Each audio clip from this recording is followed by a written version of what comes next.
Thank you, thank you. Turn the camera back on so she can see us all.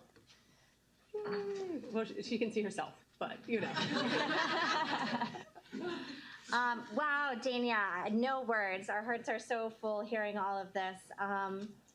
Who would like to kick off the Q&A? And we can run mics to you, or if you would like Dãnia to be able to see your beautiful face, I'll invite anyone up to the podium too for your questions. And we'll take a few from the room now, and then everyone on Zoom, please feel free to use the Q&A to share some. Greetings. So I'll kick us off in the Q&A while we wait for folks to warm up and process what I think most of us would admit was a pretty intense and amazing presentation that covered so many important issues. So Dãnia, nerd to nerd, and particularly slavery and Reconstruction nerd to nerd, thank you so much for that incredible presentation. I wanted to actually go back to that point that you made about citizenship and what citizenship gets us and doesn't get us. And I was wondering, I don't know if you heard earlier today during the Campesinas panel how they pointed out the ways in which the contemporary targeting, exploitation, and treatment of farm workers as disposable was rooted in the fact that agricultural labor was Black labor, and that Black labor was devalued and erased.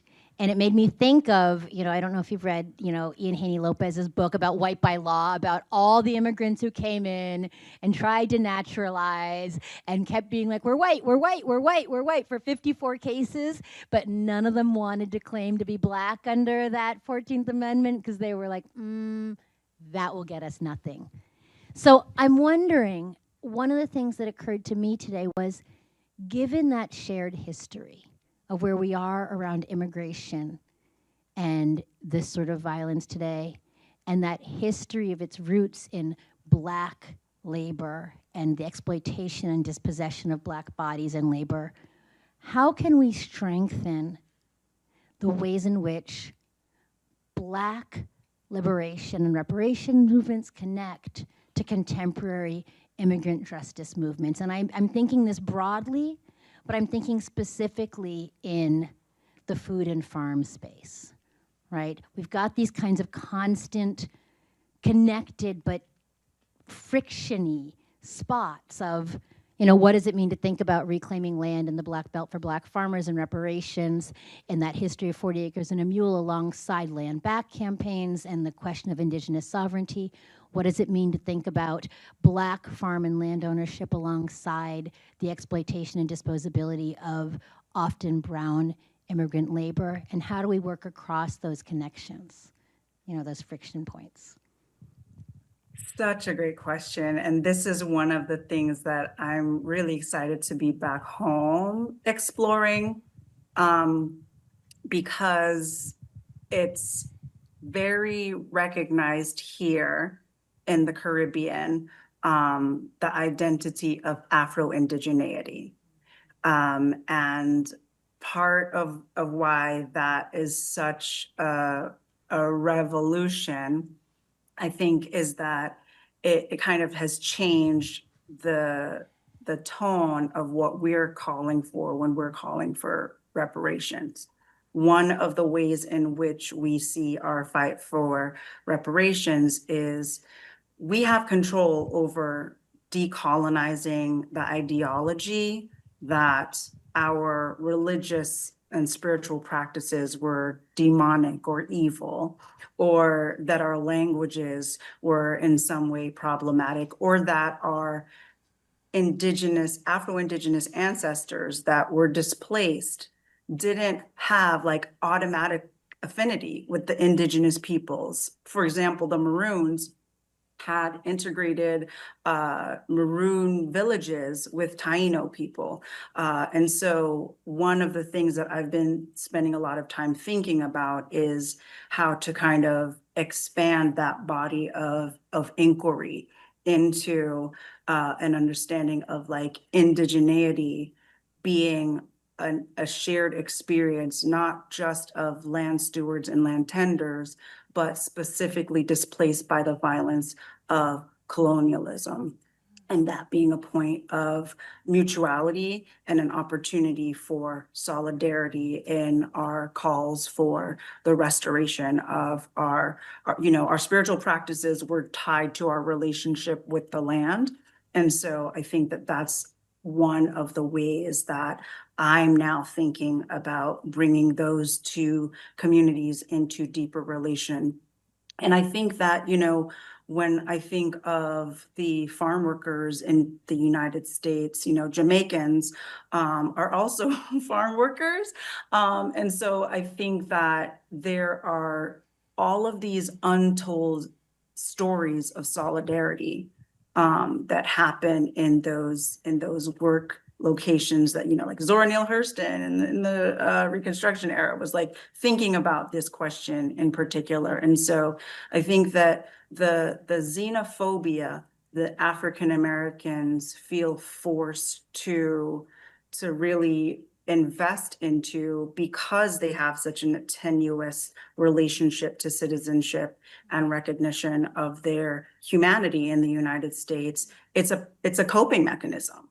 And so I think that there has to be a lot of care in the way that folks outside of that community, like myself, try to negotiate that particular circumstance. And so I think that where folks like me have to be a lot more committed is into making sure that immigrant communities really understand African American history. Because I know, for example, folks do not know that there were like entire Black towns, right? Like there's so many things that immigrants just come and see a landscape and then they get told different stories of why that landscape looks the way that it does. And so I think that there's a really big opportunity for immigrants to understand all the ways in which even their desire to have citizenship rights and everything that means is predicated upon the risks that African Americans were willing to take during the Reconstruction era. I see that as a huge opportunity for solidarity. And I also think that a lot of folks that have been squeezed into what the United States designates as Latin are also indigenous peoples that have been displaced by United Statesian colonialism. And so I'm really looking at it from the perspective of the land entitlements of indigenous peoples that have been forcibly displaced by the United States, and all of the ways in which we all have these spiritual relationships to land.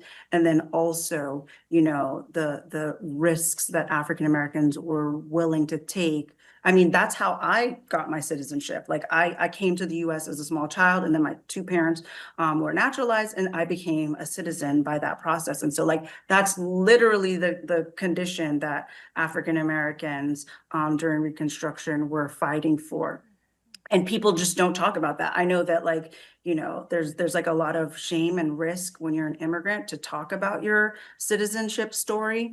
But I think that what really captures my imagination is really all of these groups that have been discriminated against. We also have these very rich indigenous spiritual ties to land that really give us something to come together around and really build a legacy from.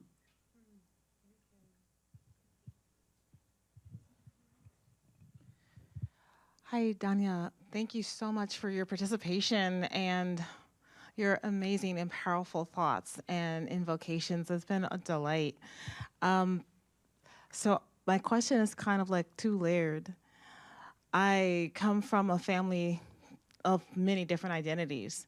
And one thing that for me, really anchors my passion for this movement and for this work is the experience that my great-grandparents had, where at the time, like right as the Homestead Act was giving white men incentives to take indigenous land, members of the indigenous populations were being told to distance themselves from their their African members and people that they had been intermarrying with for generations. My great-grandmother was Choctaw. My great-grandfather was African, and they had kids. And because of the policies at the time, their progeny were told that the land that would have been allocated to them through my grandmother's family was no longer eligible. They were no longer eligible because they were deemed Black by association, by blood. There's a deep trauma there. A lot of my family have spent generations trying to reclaim their rights. And in the process of doing that, they've seen how our dual ancestry has been used to divide us and traumatize us within our own family and within our larger community. So 2 things, I feel like we need spaces for recognizing that trauma, understanding the history, and that it was rooted in the desire to disenfranchise all of us.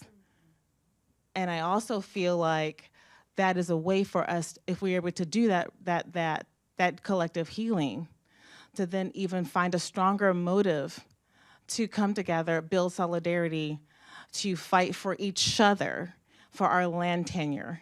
And so I'm just curious about your thoughts about how do we mobilize, how do we scale this kind of collective transformation that I feel could be so powerful around this shared history that we have. Thank you. Sis, thank you for sharing. Oh my goodness, I wish I could give you a hug. Like, you're my sister. I very much, I have a very layered identity as well. One thing that I've actually been really grateful to be back home to be learning is just how tenuous my family land situation actually is here in a Jamaican context. So where my family's from is kind of where the Maroons, there were like a couple of different like Maroon encampments. And so I've always like, I'm doing all of this exploration to better understand, like, are we Maroons? Like, we're literally within the designated area. And then on top of that, there is also this history that Maroons in their treaties with the British Crown agreed to be slave catchers. And that's a huge point of friction between folks that don't have the Maroon heritage and folks that do. And then on top of that, we have the Afro Indigenous Rastafari movement, who here are recognized as an Afro-Indigenous tribe within Jamaica's particular context. And so actually this fall in November, that's what you named, like the multiple identities and the ways in which empire pit us against each other is something that is really, really significant to me, because as I'm doing my spiritual work and I'm trying to get in better relationship with the land, my mom's lineage is from Hong Kong. And so I'm always kind of like, am I allowed to be in these Afro-Indigenous spaces? Or like, should I be trying to find like in East Asian, you know what I mean? Like from a spiritual perspective, because we're thinking about like ancestral spiritual practices. And so it's literally a question that I meditate about every single morning. I do think that the work that has been happening in like Belize and Guyana around multiple identities, because racialization was different south of the United States, there are just there are a lot more nuances closer to what Louisiana and South Carolina have in comparison to the ways in which the rest of the United States racialized those two groups. And so I think it's really important that we get deep into our ancestral practices, get deep into our land-based practices, and deep in relationship with each other, because we don't even have all of the records that we need to know those answers to those questions. And so I'd love to connect with you some more to talk and think through that, because I know it's something that is top of mind for me, but also other people who are from my part of the island. And part of why that is in focus is it was a part of the island that was devastated by the hurricane, and they're just particular ways in which those communities are being mistreated based on those longstanding legacies and history. So I'd love to reason with you some more about that. Mr. Rudy. Hi, Dania. This is Rudy Arredondo. Hey, It's Rudy. good to see your lovely face. You and too. I really appreciate you considering staying safe and not attempting to fly to the States. It's really dangerous. But I also want to relate to you that I enjoyed your discussion on the Reconstruction, because I also am a student of history, and I very much remember the readings that I did, that the Black community under Reconstruction, the Black leadership, they were Republicans, and they were able to obtain very significant positions within the respective states, Mississippi and Alabama, and so forth. And of course, then there was a migration to the north as well. I also want to let you know that I am familiar with Jamaica. I had the privilege of, I work with Migrant Legal Action Program, and we brought a farm labor standards lawsuit against U.S. Sugars. And one of the crews, we were able to obtain we were successful in getting the crews, that particular crew paid, sugarcane cutters. And so I was able to travel to Jamaica.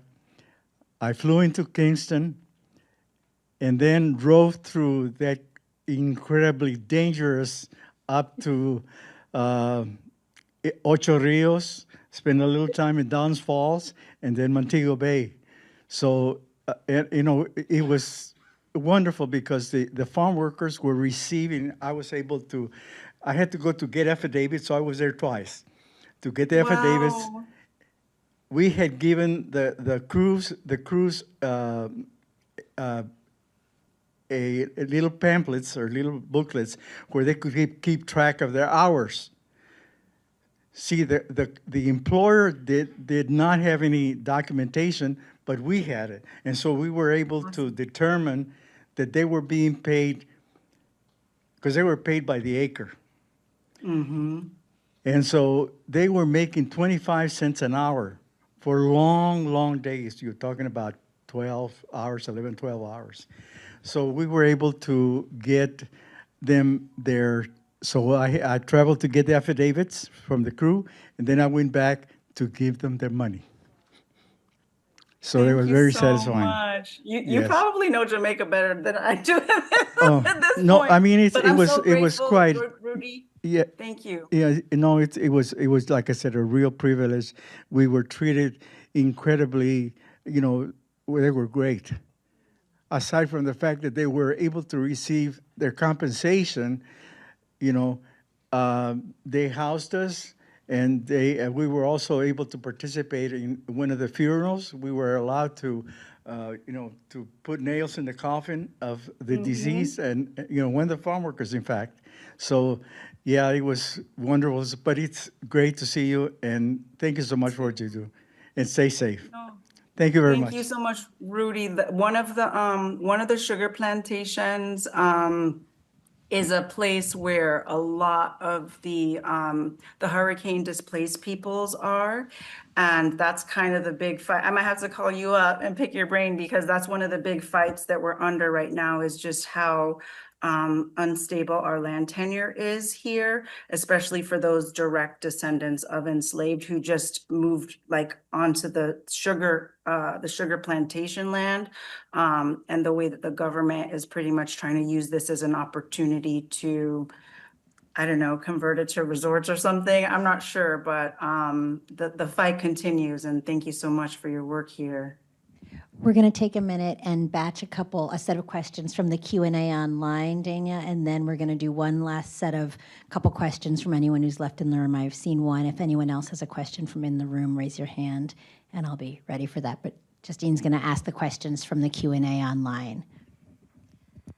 Okay, we have a couple questions that I'm going to share and one comment, and we'll batch them if that's okay with you, Dãnia. So we have a question from Jennifer Hadlock, who's asking, in true restoration or freedom, is there a concept of cooperative stewardship of land versus ownership? And I know a lot of the people in this room have wonderful answers to that. So that's our first question. And then we have another one from Stephen Bradford, who is writing in from Morocco, and says that he loves the statement that there is a colonial lie that what you produce determines your value. And he is sharing about an outdoor market that runs every day where the relationships are between the individuals and the patrons. They're not just transactional relationships. People have lengthy conversations about a lot, and their value, the people selling in the markets, their value is more than as a food seller, but as a community member, a friend, et cetera.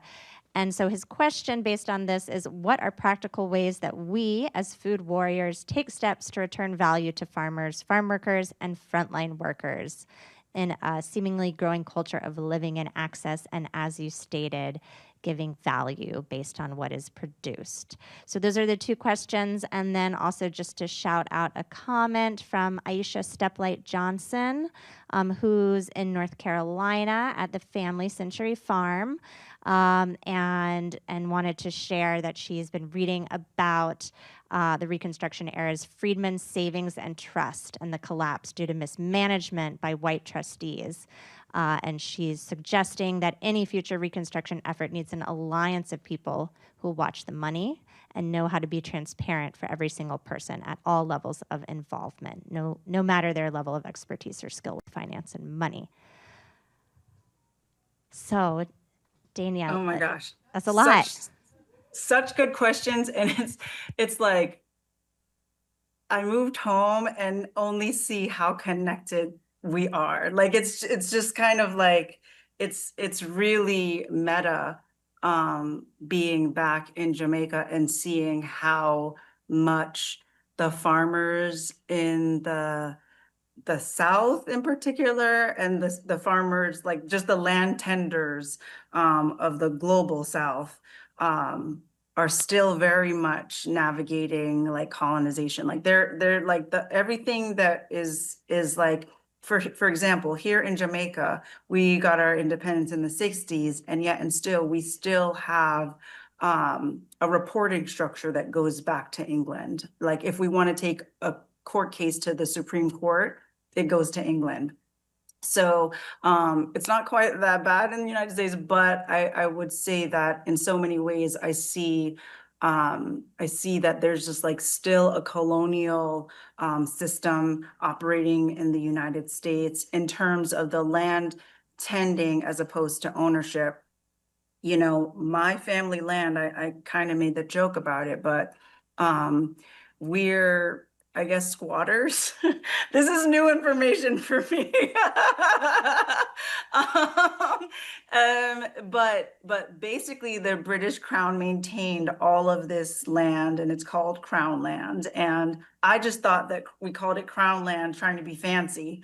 But we've been trying to get for like really long time deeds to the land that is our family land.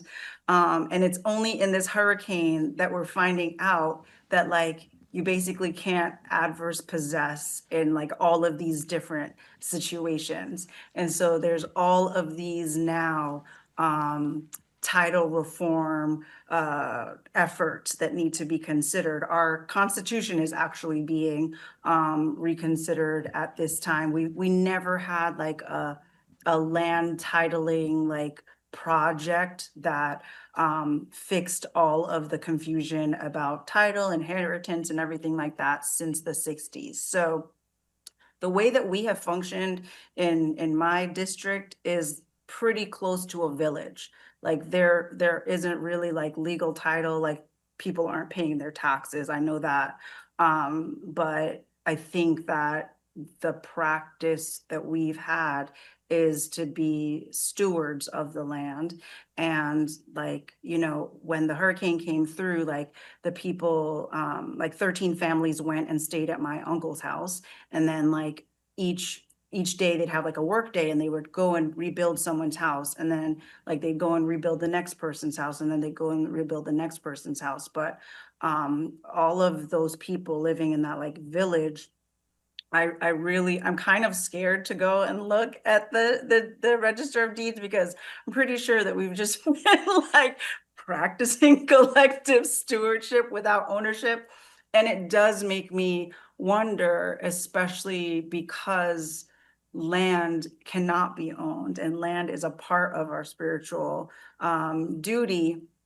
Like, what is right relationship that doesn't get folks displaced like is happening right now during under the auspices of the hurricane recovery, but like has the folks who want to have a relationship with the land tend the land? Because most of the country lives in Kingston. Like a lot of people want to live in an urban environment, but there's still lots of subsistence farmers. I have tons of family members that are subsistence farmers that don't have like traditional employment and don't have like traditional ownership structures to their land. And I think it's just so different in the United States. It feels like in the United States, that's like the bar to entry.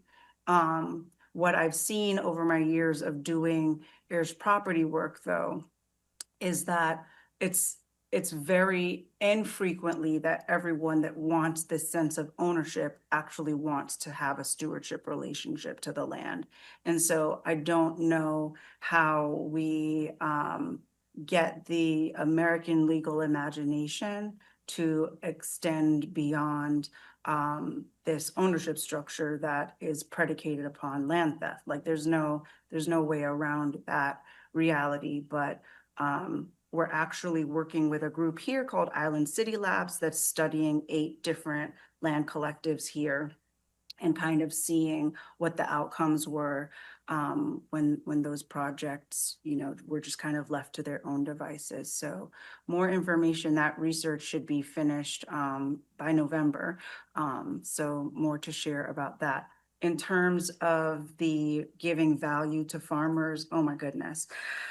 How do you give value to farmers? Like, like we owe literally every cell in our bodies to farmers. And I do think that, you know, community supported agriculture and the efforts that I've seen, so many farmers doing the legwork to maintain the social relationship. It's not, it might be kind of like in vogue for a season, but like a sustained kind of reciprocal relationship with farmers, giving value to farmers. I'm still curious to see what that can look like. And that's why I'm curious to see what a guaranteed income model could look like, because if folks were kind of growing in a more subsistence fashion, but they had like their basic needs met, it just makes me wonder what other types of things farmers would do if they had their income guaranteed. But I think that we as communities, as food warriors, we can do a lot. One of the things that we're doing here is making sure that like the Rastafari folks, a lot of them are ITAL, so pretty much like vegans.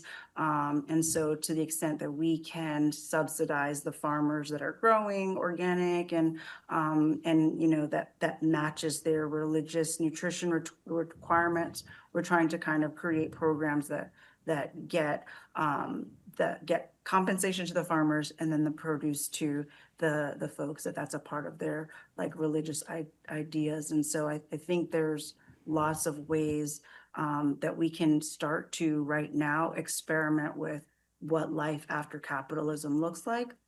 Because I think that we need really good working models to point folks to, so that folks don't feel like they're having to replicate things. But yeah, I don't know how we ever give farmers their value. I feel like I forgot one of the questions. I think you got them all. You did amazingly. So we're getting close to the end of our time, but we have, I think, one more question in the room. I don't think that's it. Just one more question in the room. Congratulations. You get the last question, and then we'll wrap up. Hi, here, I'll stand up and try to look at you. Hi, thank you so much, first of all. My name is Maria. I'm a graduate student here at AU, and I'm also a farm worker and come from a long line of farm workers. That's all I've known my whole life. And so just hearing from you and hearing like different organizing efforts that are happening, coalition building, the root of my question really comes down to, I do believe that, farmers give us all life. There are reasons for our whole being. And so I guess my question correlates around this concept of how, as organizers or leaders in different spaces, scholars and research, they all play a role in like moving things forward and making sure that farm workers are well taken care of for their work. How are we able to, and looking at different regions, specifically here in the United States, there's a lot of unexpected, there's a lot of immigrant farm working communities here. How did they arrive here in this really random rural region of this random state? But there's a lot of beauty in how that's built up. And so I do wonder if there's sort of is the answer things like mutual aid, is the answer building up that solidarity with different farm working communities, and how do we bridge and create connections across people who are researchers and organizers and coalition leaders to those that are doing the labor every day? Thank you. Thank you and your family for your farm work. I just wanted to clarify, if you go to the Village Farm Fund website, I define farm workers as farmers. So I don't actually, have a distinction in mind. I name it because I don't want folks to think that I'm leaving farm workers out of the conversation, but I absolutely see farm workers as farmers as well. And worthy of all the value and accolades that I mentioned for the last question. I think it would be really interesting, since you're in grad school. First of all, shout out to everyone in grad school. I cannot imagine a better time in history to be in grad school. There's so much solutionary needed right now that I'm so excited that you're a part of helping us get to the other side of this, because it's so important to have your voice and your perspective and everything that you can bring to the research in the room. And I think it would be really interesting if you had some conversations with the Village Farm funders.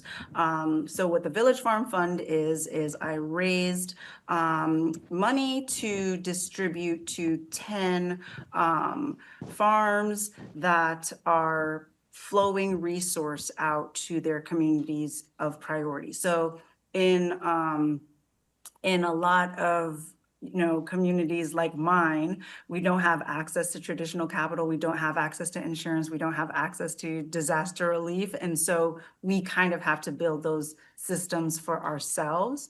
And so that's kind of what this pilot is intended to do. I think that if we entrust farmers and farm workers with resource, I think they make the right decisions for their local community. I very strongly think that, but I need the data to be able to prove it to other people. And part of why I say that is in my community, I know a lot of African communities and other Caribbean communities, we have this concept we call it patna, but some people call it susu. And it's just like a pooling of resource and sharing it around. And I think that is a very, very, very tried and true practice of resource sharing. that I think makes those folks eligible for things like running banks and credit unions and all sorts of other things. So I'd love to talk to you more about your research in particular and see how there might be some common areas. But I absolutely think that when we look at the people who have withstood the onslaught of fascism and racism and all of the horrors of American empire, and we see that they're still surviving, they're still having families. I follow these two brothers who are in medical school right now, and both of them come from farm worker families. I mean, like, I feel like I'm their mom. Like, I just feel so proud of any of us that make it, you know? And so I think the amplification of the resilience of our communities is something to be really exemplified and lifted up to others who are kind of going to need lots of different models as capitalism collapses. Thank you so much, Dãnia. Let's do a last round of applause. Thank you, Dãnia, for that incredible and inspiring end to our day. Thanks to everyone in the room who engaged with Dãnia's presentation, and especially those of y'all who've been here for literally 12 hours now. We are just thrilled. Thanks for going on this adventure with us. We're going to wrap up. And if one of you would like to be in contact with Dãnia, I know she really means it when she says, I'd love to be in contact, so hit us up and we'll help make that happen. And for the rest of you, we will be in touch. Thanks so much. Good night.